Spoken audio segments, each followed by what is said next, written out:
Hi,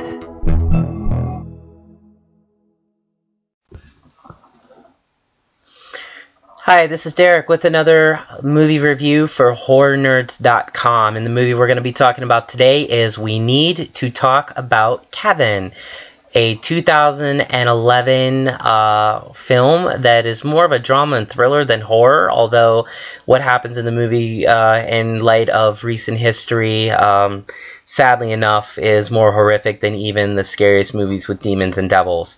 And this movie, I think, could have came out at a better time to touch upon what we've been seeing recently with, school shootings, things like that. It's no big surprise that's, sort of what this movie deals with. But more so, I would say this movie is a study in character development and a who is more responsible sort of question. Is it the mother or is it the kid, in terms of the violence that is portrayed and acted out? This movie is written and directed by Lynn Ramsey. It is a film adaptation of the book of the same name by Lionel Shriver, who has seen the movie and praised the film, and as pretty much anyone else that has seen this film, myself included, definitely robbed at the Oscars last year.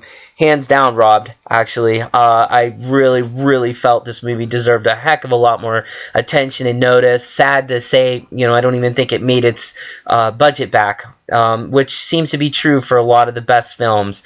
But over time, I think this film will gain enough stature and credit that it'll be shown over and over again and appreciated and respected. Main characters in the movie are played, the mother, Eva, is played by Tilda Swinton, who, is really good at playing the Ice Queen in a lot of her roles, and this is no exception. John C. Reilly, adding unintentionally, I suppose, a comedic role as Franklin, the dad, but, with John, the weird thing about him is that just seeing his face sort of makes you want to laugh. I don't know. It's just maybe because he's done so many funny movies. His couple more serious roles like that he did in Paul Thomas Anderson's Magnolia. Even that, he lent an air of funny to it. Maybe, though, in that film it worked much better because what happens to him in that film is so heartbreaking that, the fact that he's funny makes it all the more heartbreaking. Whereas in this, I don't think that connection was quite made, but honestly, that is my only criticism in this whole film. This is seriously an incredible movie. Kevin as a teenager is played by newcomer Ezra Miller, who is a tour de force and somebody to be on the watch for in future films, as I'm sure he will have a bright career, no doubt. And Jasper Newell plays Kevin as a younger Kevin, and admittedly, I would say, and sometimes even a more harsher, evil version of the Kevin that we see that commits the ultimate evil act for his character. Anyways, it's interesting to think that when you watch a movie like this, if you are a parent, it will affect you probably 10 times more than if you're not, although that may not necessarily be true.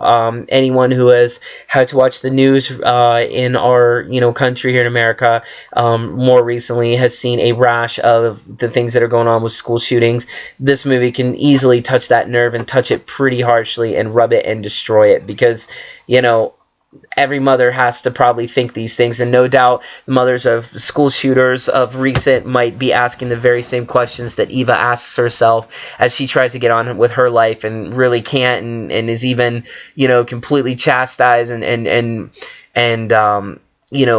belittled and ridiculed. Every word in the book that's negative can be applied to her life now, as Kevin has literally made it a living HE-double hockey sticks. So, it's one of those things that when you watch the film, you have sympathy for Eva, but at the same time you don't, because, the way she treated her kid growing up, you have to wonder, aren't you kind of responsible? You didn't have that bond, especially when you had your other kid, look at you, look what you did to him. You sort of just shoved him to the side, try not to deal with him. When he would scream as a little kid, you stand next to a power drill. I mean, that's your version of dealing with a child who needs attention and love. And granted, the kid wasn't very easy to love, but that doesn't mean you give up on him.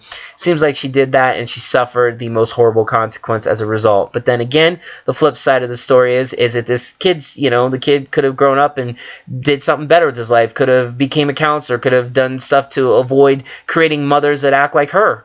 But yet he didn't. He chose, I wouldn't say an easy way out. There's nothing easy about what he did, but at the same time, certainly didn't deal with the problem. So, when you watch a film like this, it's horrific, and the idea of it, a brilliant, 100% essential film, definitely 9.5 out of 10, hands down. Wonderful, wonderful, wonderful character development on everyone's part, and heck, even John C. Reilly. I can't knock the guy, I love him.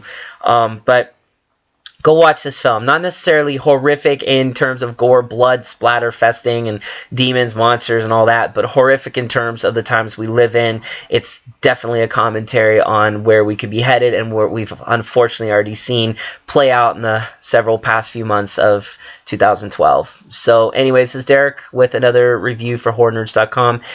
We'll be talking.